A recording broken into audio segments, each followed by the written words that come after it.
I've been pretty busy with the holidays and everything, so I haven't really had a lot of time to play Planet Coaster. At least not enough time to really sit down long enough to make a proper video, but I have had time to play on occasion. So it's been a few weeks since I put out that video on why it's hard to make loops in Planet Coaster 2, and a few things have happened since then. The most obvious is that the December update dropped and the surprise DLC with it. Now, I don't think I'm going to get the DLC right away just because I haven't been playing enough to really familiarize myself with the coasters that we already have, so while I'm excited for the new coasters and rides in it, it's like I already have enough to play with, so I'll probably just wait. But the other big thing that happened is that Silverhead put out a video on why it's super easy to make loops in Planet Coaster 2, and it made me look like a total chump, just because I didn't know about the control key. I had definitely hit control while moving track before, but I never really saw the difference of what it was doing, but his video made it crystal clear on what it actually does when you hold control. The day before he dropped that, somebody left a comment on that video saying that I need to use the control key, and I hopped in and I tried just placing some track down, hitting control, seeing if I saw a difference, and I was like, this doesn't do anything. And then sure enough, next day he posted that video and I was like, oh, there it is. That being said, I had been wanting to make a video on track placement and little tricks and tips that you can use for when you're trying to move your track in Planet Coaster and like really get the positioning correct. So now that I know that control trick, it's definitely going to be even better because there's definitely more you can do when you actually know all the controls. So yeah, I definitely think that'll be my next like proper video. But for now, we can just go over what I have had time to actually do in Planet Coaster recently. And what do you know? I'm starting my heavy metal park again. So yeah, in case you weren't one of the several people who viewed my Planet Coaster 1 video on my heavy metal park, I've been working on this idea since mid-2023 at this point.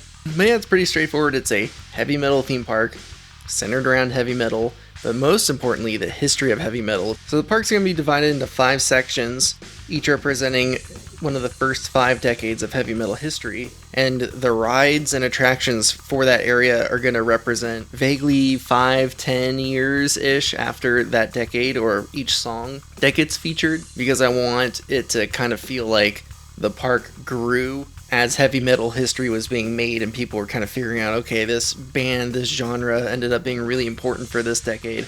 So what rides do we have available right now that we can use to build an attraction for this song? And since it's a heavy metal theme park divided into 5 sections, what better way to do that than a spoken hub system that's made up of a giant pentagram in the dead center of the park. So in this video, I'm just going to show the process of how I set up the pentagram, because it's definitely a different process than it was in Planet Coaster 1. Namely, I mean, the whole pathing system is different. But to summarize, in Planet Coaster 1, I used the angle snap because they gave us a 36-degree option. Since 36 degrees is a tenth of 360 degrees, I could use that to make a 5-pointed star. But they don't have as many angle snap options in Planet Coaster 2, but luckily they gave us a pentagon stamp with the stamping tool, so with the power of the stamp tool I was able to draw a perfect giant pentagram in the center of the park. One thing that I kept doing over and over while working on this part was I kept trying to remember what I was doing in Planet Coaster 1 to set up the park, because I really had 2 different versions of the park. I got kind of far with the first and realized I didn't really like the biome I was in. I didn't really like some of the paint, like the ground textures that I had chosen, so I ended up restarting it. So this time around, Planet Coaster 2, I was really trying to make sure that I got everything as well as I could. And the first thing that I needed to do was figure out where the center of the park is. Now, something that's different between the 2 games is that in Planet Coaster 2, the maps aren't like perfect squares like they were in Planet Coaster 1. I was originally looking at doing the taiga map, but then when I started to measure it out like this, I realized that one side of it was really short because there's like a lake or a river or something that runs through it, and the playable area where that happens is considerably shorter than it is on other areas of the park. So I think this is the temperate map, and it's just about 1 kilometer by 1 kilometer. And the way I figured that out is what I'm doing right here, where I'm setting up these 4-meter like roof panels, and then by setting them up like this, I can just select them all and see how many there are.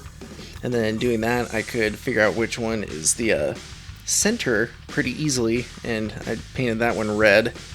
and then just by kind of adjusting where they are, I got a very good, I'll say a very good enough idea of what the center of the park is. But like I said, because they're not like perfect squares anymore, that's not like, you can't really have a quote unquote perfect center of the park like you could in Planet Coaster 1 where it was like a perfect square.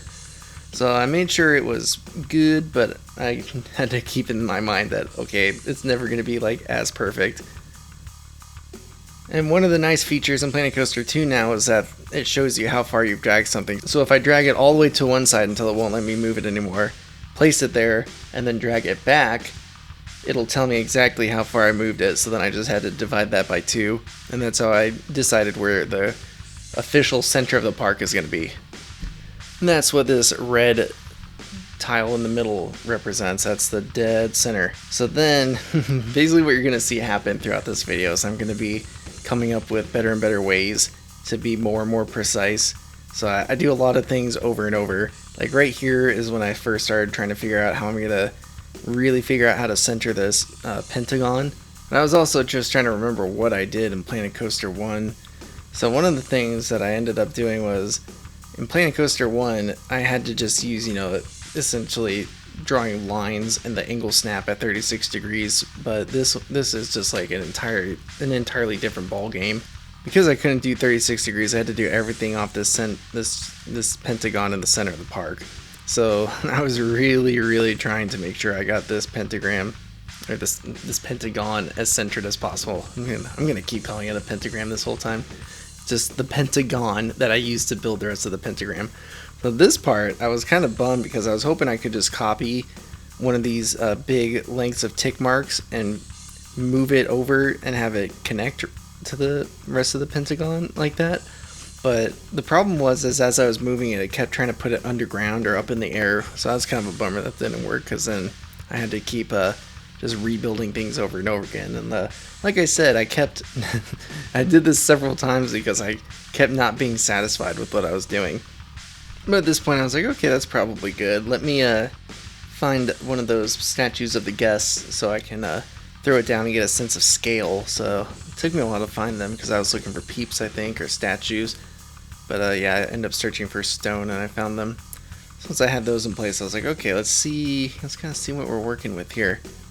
I zoomed out for a bit. I was like, yeah, that looks like a pretty good scale. I think what I ended up doing was I looked at Google Earth for a little bit, and there's me struggling with trying to copy and paste things again. Or actually, at this point, I'm just struggling to use the stamp tool because I don't know what it was doing. Just kept trying to put it in the air. And then I remember I eventually toggled the working height to see if that did anything, and it didn't really seem to help.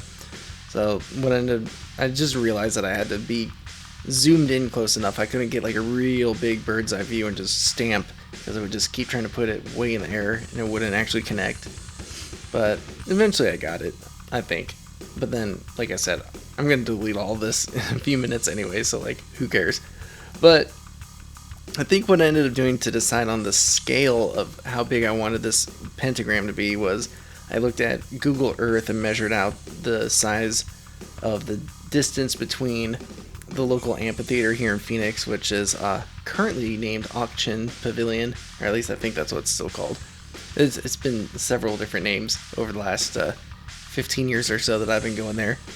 But yeah, it ended up being about 120 meters. So I was like, okay, if I'm going to have a big stage in the center of this pentagram, spoiler alert, I'm going to want it to be about 120 meters away from the edge of it. So that's kind of what I ended up figuring out. And actually, it was kind of by accident. I was gonna, because I kept redoing this over and over again, the original method I used for measuring that distance, which I'm doing right here, was ended up not being what really determined it in the long run. But yeah, this was me trying to measure out 120 meters from where I knew the stage was going to be and the edge of where I expected the star to be drawn out and the ring around the star. But yeah, pretty much everything is just centered around that pentagon right in the middle, because, like I've been saying, there's no angle snap for 36 or 72 degrees in this game, so you just got to base it all off that little centerpiece and work from there. I think in Planet Coaster 1, I had a square in the center, and then I drew like a single angle out, and then essentially built the ring first because I could build a pentagram using that 36 degree angle snap, and then just work from there. But this is kind of different where I've got the right angle right off the bat. Ooh, here's here's the point where I remembered, ooh, I want to make sure that the pentagram is pointed like perfect north. And then I was like, ooh, I don't know if in this game it's because the maps aren't really square. I don't know if the sun lines up like how it would in Planet Coaster 1. So I started building a sundial, and I was like, okay, this is how I'm going to figure out which way is due west and which way is due east, and figure it out perfectly so I can get it nice and aligned with the sun. And this was definitely one of those things where I made it way too complicated at first, and I just kept making it simpler and simpler until I finally found something that was so simple even a dum-dum like me could figure it out. So yeah, I was like, okay, I'm gonna put these little posts down at every single point for every hour of the day, and then I'm gonna get a big beam or something and line it up like that.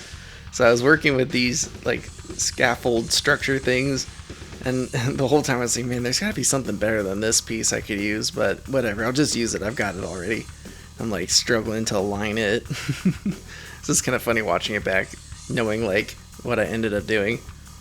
Because yeah, I was just sitting here trying to like get these two posts aligned, and then being like, okay, this is what I'm gonna use, and I'm gonna have to like advance move this path in order to get it lined up with this, and then I'll be satisfied that my pentagon or the pentagram is gonna be pointing north. So long story short, as you can probably see what's about to happen here, I ended up deleting it all because I realized that for some reason when it rotated, it just wouldn't rotate around the center of all the selected path pieces. No matter how hard I tried, it was always a little bit off. And that actually comes to bite me in the butt a little bit later, that we'll see. So I was like, okay, the other thing I need to do is figure out the exact center of this pentagon piece of path. So I started doing that, but I was like, okay, I'll just align these pieces up to the edge, and then from there I can turn them 90 degrees and figure out the center.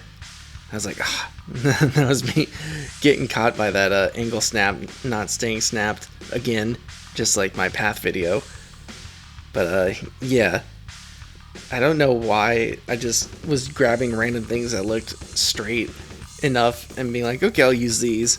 But in the back of my head, I was like, I don't remember whose video it was, but somebody, I was watching, like I had a video playing in the background on the 12th when the update just dropped, and somebody mentioned that these support pieces were like the GOAT, that they were going to be super useful in the game. So I remembered those pieces and I found them, and whoever it was that mentioned that, you are correct. These pieces were actually what I ended up using because they were super thin and super precise because of that. So for the rest of the video, I'm just using these, or so I thought when I first started watching this footage back, because I don't know why, but at some point I grabbed another support. Yeah, I grabbed one of these other supports that was like big and round, and I was like, oh, I can use this one for casting a shadow though. I don't know why, but for some reason at the moment that's what I thought was going to be alright. And I did that for a little bit, and then I stopped. But I also remembered, hey, I've got this perfect centerpiece up here, and I've got grid pieces. I remember in Planet Coaster 1 I used to do stuff like this all the time, where I would just intersect grid pieces to make a point like that, or to make a cross on like an exact center point, and I'd work off of that. So I did that. So with these four just wall pieces, like you can already see it makes a pretty good crosshair right there, but then I eventually moved them. Yeah, here's that big dumb piece that I used for some reason. I was like, oh, I'll be able to see it better if I just move them over like this. So here's my little center crosshair. Now I recolored them so it's very obvious where the center is. But then I don't know why I found the nice perfect little beams. I was like, I think it was because they're flat and this is like symmetrical, so I was like, it's nice and round. It's like, okay, I'll just use this. I'll use this for my shadow. But then I tried to do the sundial thing again. But at this point, was when I realized, oh, I don't need to actually just measure out like every hour of the day. I'll just put it to noon, and then align it to that. But here's where using that big dumb piece came to bite me in the butt, because I was a little off, because it's a big dumb round piece instead of these nice thin beams that I was using for everything else. So basically what happened was I built out a whole bunch of stuff, and then I realized it was slightly off, and the OCD part of me kicked in, and I just redid it. I deleted everything after all this. Ooh, but first my game crashed. I forgot about that. I hit delete and the game just died.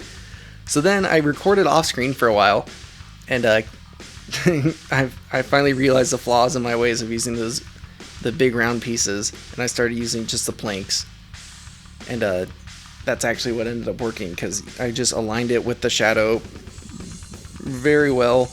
I can't remember if this was before or after. There was a bunch of footage in here that I just deleted because I was like, oh, whatever. This is me struggling to be satisfied with the alignment forever. No, I was like, nobody's going to care about that. If anything, people might care about what actually worked. So I'm just spared you guys from a bunch of footage of me doing things over and over again. But yeah, eventually I figured out that I think I got it pretty well. Man, what am I doing here? What is this piece for? I don't even remember this. What am I doing? Oh, what was I? Oh, that's right. So in Planet Coaster 1, because we couldn't advance move path like we can, a trick that I used to use a lot was to advance move a storefront, because path would connect to it, like it would just snap to it. That was one of the few things that path actually would snap to in the game, was a storefront. So I was like, okay, I'm gonna advance move this piece of store, this store piece, and then I'll put the Pentagon piece according to that. And I was like, no, that's dumb. I can just advance move path now, so why would I even care about doing that? So once again, I had a dumb idea. I eventually came to my senses, and I got back to the important business of figuring out the center point of this pentagon. And once again, I used the super nice little thin support pieces for that. But as always, I had one idea, and then eventually figured out a way that was simple, and like simple enough for a dum-dum like me to actually get right, or at least close enough. Because what I ended up doing was just aligning it. I would just align one of these beams to an edge as best as I could, like, because you can't really, you can only have so much control over the rotation when you can't just type in exactly how much you want it to rotate. Anytime you're using like something that you have to click and drag, it's never going to be as precise as you'd want, or at least as I'd want, because I want everything to be super precise for this. So yeah, essentially what I did was I aligned it to one edge, and then I would rotate it 90 degrees, and then I could move it left and right until that 90-degree piece was poking out of the opposite point of whatever side of the pentagon that I was measuring. And then you just do that twice, and it'll intersect right at the center of the shape. So that's what I did. So here I am positioning it, making sure that that's pretty much as close to the right angle as you can get. But I think if I remember right, I like struggled to align it for a long time for some reason. I think I was trying to like move the path instead of moving these support pieces for a while, and it just wasn't working. But eventually, once again, I came to my senses, like, no, that's dumb. I'll just move the actual piece, because it's 3D and you can see what's going on. So yeah, at this point, I think I got one of these pieces aligned to my liking, and then finally did the thing. I eventually figured out the center. But is that time now? Only time will tell. I don't remember. This might be. Did I get it right this time? That looks pretty centered to me. Maybe not. Oh man. Yeah, this is why it takes me so long to build things in this game. It's because I start like obsessing over these tiny details. I'm like, I gotta do it right. I gotta get this just right. And I think like eventually I did. There was a point where I was like looking at the finished product. I was like, you know what? I'm alright with this. But the process of getting there is always such a struggle. But yeah, I think at this point I figured out the dead center. I was satisfied with it. So now I just figured out I had to figure out how to get it flat on the ground, because when you're advanced moving these path pieces, it doesn't show it as a 3D piece. It just shows this 2D plane, and that's super hard to figure out elevation when you're trying to do that. So I moved the beams to where they would be intersecting with the ground, and then use that to actually position it onto the ground pretty decently. And ultimately, at the end of the day, I'm gonna like terrain flatten everything to this path anyway. It's already pretty flat, so it's no biggie. But yeah, once I figured out where the center point was, I just aligned it as best as I could to this little crosshair that I made for the center of the park. And that was how I aligned a pentagon to the dead center of the park. So yeah, I think this is the point where I started struggling to lower it into the ground after kind of looking over my work. Oh yeah, before I did that, I just wanted to do like a quick test run of, I was like, okay, I know I was able to draw a pentagram in Planet Coaster 1 because of the angle snap, but what am I actually going to do for this? And I tried out a couple of different things with this really big pentagon piece, and then for a second I was like, oh, maybe I need to redo that whole process but with a giant piece. And eventually I was like, no, that's dumb, because I can just draw a few squares off of the edge of the small pentagon and use that to make a big pentagon if I really need to. So luckily I almost ran myself off a cliff right there, but I walked away at the last second right here. It's like, nope, not doing it. I'm sticking with this. I just put in all that effort. Let's get it on the ground. Yeah, here I go. This is where I was like, okay, I need to use these beams to figure out where ground is. So yeah, I got it on the ground, moved everything out of the way because I didn't need that anymore. I was finally satisfied that this pentagon is in the center of the park to my liking. It is angled north how I want it to be. Now it's time to draw the actual pentagon, or the pentagram, the actual star off of it. And I just started spamming squares everywhere and being like, okay, I think I see what I'm going to be doing here. So then once I got an idea of what I wanted to do, I just deleted everything again and then went on with the plan. So what I did was I put a few squares away from each side and then built off of those. So it's kind of like I'm making the pentagon bigger, but then instead of making a pentagon, I would place enough of these squares down where they would eventually intersect in points to form the star. So that's what I did here. I think it was 10 each direction. That was just kind of a coincidence that it was a nice, decimal 10. So then I was like, ooh, I can make the points with some fancy path techniques where I essentially just place the squares along the edge and then delete them. So to make that a little more obvious, I changed the color to blue so you can see how I'm just outlining them. That gets rid of those extra little pieces at the end.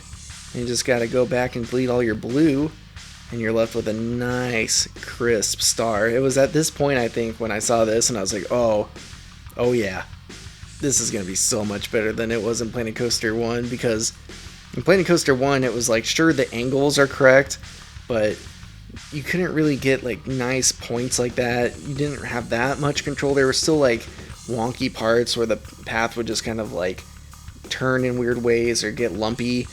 But this is like, oh, it's so crisp, it's so good. I was so hyped. I don't know if you can tell, but like with how anal I've been over making things precise, once I saw those points, I was like, all right, we're in business, boys. Let's do this. So this is about the point where I started getting really hyped.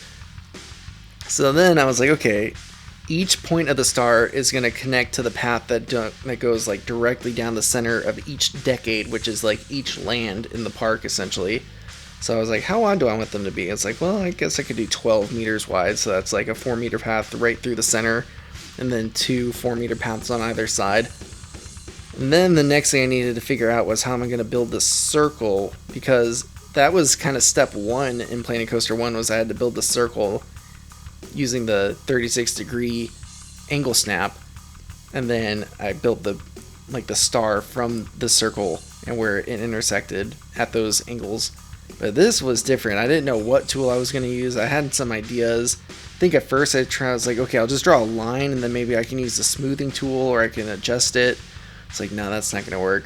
And then eventually I just went with the standard path tool, the line builder, and I was like, hey, that doesn't look too bad. It's a little lumpy because I made those intersections really wide, but I bet if I just got rid of those like 3 wide and made it just 1 wide, that wouldn't look too bad. And I saw that and I was like, yeah, that's pretty good. Looking back at this footage now, I've thought of an even better way I could have done this, where it would have been like a 0. Like, you see how I still had that one single 4-meter straight section at each point. Once I was watching this footage back, I was like, I could have done something different where I didn't even have that and it would have been perfect, but this is good enough. Sometimes I just have to sit back and say, this is good enough. I need to move on and actually accomplish things and not just hyper focus on details like this. But yeah, once I was done with the circle, I was like, ooh, what color am I going to make it? Because I want it to like stand out a little bit. I want you to be able to tell that the star is kind of on top of it, but I don't want it to be super obvious. But then I got distracted. It's like, ooh, those rocks kind of look like they could be like a fire kind of effect or like a lava. And I wasn't satisfied with that. So it's like, okay, let's find another pattern that's like pretty close to the concrete, but a little different. Eventually I went with, I guess they call it the blue path, but then I just colored it red. And yeah, I just went around and made sure all the colors were nice. Eventually I went back and put in this gray path. So the color gray for that, the hex code, is a little Easter egg for you guys, or anybody who happens to notice this, is the hex code for the gray that I use for the asphalt is 666666, so 666 twice. So I thought that was a fun little, fun little detail to throw in there. And yeah, I just went back and added the thick paths that'll connect to each land. And then once I was done with that, I was like, ooh, I can fill in the rest of the pentagram with a little darker. I didn't go with pure like 0000000 black, but a little, just a little lighter to make it a little more realistic, give it a little extra texture in there with the color popping a little more. Make it look not just like pure black painted concrete, but maybe a little dirtier. Yeah, just went in there. If you turn go into the path settings and turn merge off, it essentially just lets you paint under things, so you can use that for like what I'm doing here, filling in backgrounds. I just went through, filled in each square, made sure that I covered everything, and yeah, I'm getting pretty hyped because could you imagine trying to do this in Planet Coaster 1? I was happy that I could just at least build a star that was the right angles in Planet Coaster 1, let alone have an entire plaza area like this that's all traversable path for guests. It's insane. It's crazy just how much more powerful these new path tools are. I'm like so hyped for it all. And just looking at this, I was like, oh yeah, this is a nice crisp pentagram in the middle of a park. Surely nobody's gonna get upset about this in real life if somebody was to build this. Nobody's gonna be on Google Maps if this was real and being like, oh me, is that a giant pentagram in my city? But yeah, that's what I'm going for here. Bring back some of that classic satanic panic that helped fuel heavy metal back in the 80s especially. Oh man, it's just so good. I think this is the point where I was just kind of like, oh yeah, here we go. This is it. This is a great start. So yeah, that's just about it. At this point, I was just like, okay, I'm just going to label each area. And it was around this point when I realized that since I had to point the pentagram directly at the sun, it's a little off center from what the game considers like world 0 degrees, which means that each section is going to be slightly different shape and size because they're kind of pointed off from like the corners. And I realized that the 80s section might be one of the smallest, which is a huge bummer because out of all the decades, that's the one that I'm going to struggle with the most, because I could easily build like 10 roller coasters for just the 80s and put in like 10 flat rides for just the 80s. And there's just so much I can do in the 80s. It's going to suck if that ends up being like one of the smallest areas I have to work with, but that might just be how the cookie crumbles if I want to have the pentagram pointed straight north. So yeah, that's a good little overview of where each section of the park is going to be. The entrance of the park is going to spit you out right into 70s land, just because that's where it all began. I think what I'm going to do is between the parking lot or the parking structure and the entrance to the park, I'm going to have like little billboards and stuff going over pre-metal history and kind of like influences that led up to the creation of heavy metal. And then you're gonna walk through a giant like dungeon castle as the entrance gate and walk into the 70s area. And yeah, we'll go from there. You can, if you go back and end up joining the elite forces of one of the several people that watched my Planet Coaster One Middle Park video, you'll see kind of the idea. But obviously now I think it's gonna be a little better. It'll be better in some ways and worse in other ways, because in Planet Coaster 1 we had a lot of the skulls and stuff from the like the pirate pack, and we had TMTK, so I was really reliant on that. That's probably going to be one of the biggest struggles in this, is until we have TMTK, if we ever get TMTK. That's kind of a worry for me, but if we ever do get TMTK, that'll be nice, but until then it's going to be kind of a struggle. So yeah, I think that just about sums it up. I don't exactly know when I'll be able to do another installment of this, because I just don't have as much time to play. I go to work, I get home, I get to be dad for a few hours, and then the little guy goes to bed at like 8:30, maybe 9 if he's kind of partying hard, and then we have to clean up because he's 1 and makes a mess. Then by the time we're done with that, it's like 9:30, 10:30 sometimes, and it's like I got work in the morning. So I don't have a lot of time to like sit down and really play, but I'll probably do little increments here and there over time, and eventually I'll get another, like once I actually do make some progress on this, I'll actually make something. But over the next week or so, I'm going to be taking time off for the holidays, and I'm hoping that might open up enough time for me to actually do the videos, like the real videos I was talking about, where I go over some cool tips and tricks for putting down coaster track in really specific spots. If you couldn't tell, I like to be really specific about placement. But yeah, I got some tips and tricks on that. And then maybe at some point, it's been a month now. It's literally been a month. I started the Euthanasia coaster a few days after the game dropped, and that was over a month ago. So maybe I'll actually do something with that, because I haven't really worked on it since. So yeah, make sure to hit that thumbs down button, make sure to unsubscribe, make sure nobody ever finds out about this channel ever. It'll just be our little secret. And until next time, adios amigos. Psych, it's not over. This video is sponsored by me because I don't get ads, so I'm gonna just shill my t-shirts, because I've been selling shirts on Cafe Press for like 20 years now, and I think I've made like $750 total in that entire time. And I want some Christmas money, you know. You gotta get some presents for the little guy. So go check it out.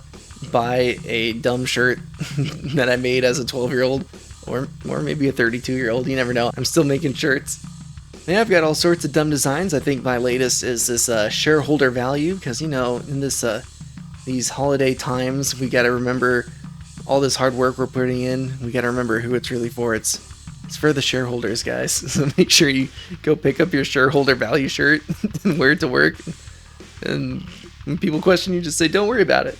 And yeah, every shirt that you buy, I think I make like $2, because I try to put the commission really low, because they're already kind of really expensive on Cafe Press. But yeah, go buy my shirts. # give me money.